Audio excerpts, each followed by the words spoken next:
Recording. Good morning, this is Sean Klotz, head pro at Silverado Golf and Country Club. Today we're going to work on our backswing in the golf swing. It's the start of the golf swing. It's probably one of the more important parts. Get a lot of questions on the position of the backswing and how your hands should be, where your shoulders should be. So I want to kind of address two key areas in that part today. So as you see me go ahead and get set up to this ball, okay, we're going to assume a couple things. I'm going to assume that the club face is square. You can see that the club face is nice, square, going 90 degrees towards the target. My feet are square, hips are square, shoulders are square. So what I'm trying to do is, I'm trying to take this club from here, back up here somewhere, and keep it in that square position.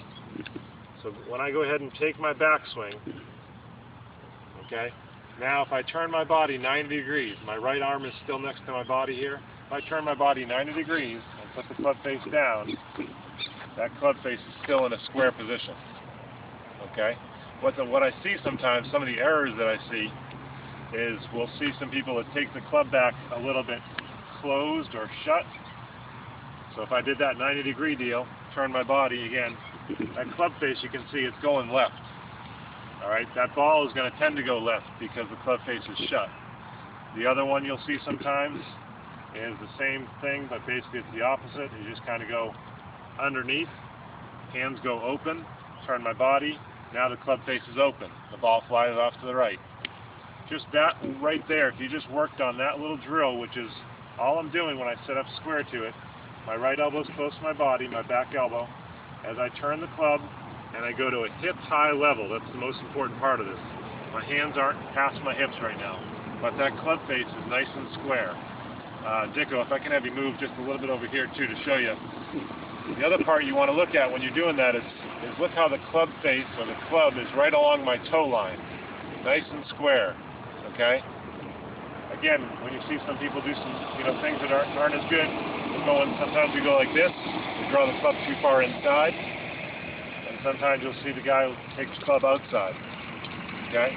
So when you're doing that position, you're trying to get it so that it's nice and square along your toe line, and that the club face is square, pointing straight up to the target, or pointing straight up to the sky. Alright?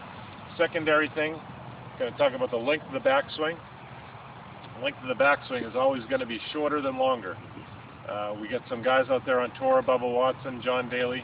They take these really long backswings. They get the club, they get great flexibility, they get the club way back there, they hit the ball a mile, don't know where it's going all the time. What we're trying to talk about today is you want to envision yourself wearing lipstick and having a white shirt. It's a little different for some of the guys out there, but that's alright.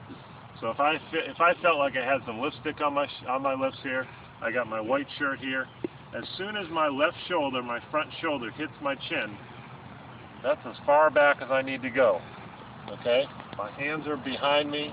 I don't have my hands too far back behind me. I've just got a good shoulder turn. You can see how my left shoulder is really turned away from the ball. That's the position we're trying to go for. So sometimes as you practice this, it's probably going to feel like a 3/4 swing for some of the people out there. But really, it's a good full shoulder turn that allows us to be in a good position to start the downswing. Again, this is Sean Klotz from Silverado Golf and Country Club. If you got any questions, go to our website, golfsilverado.com, or give us a call up here at the club. Thank you.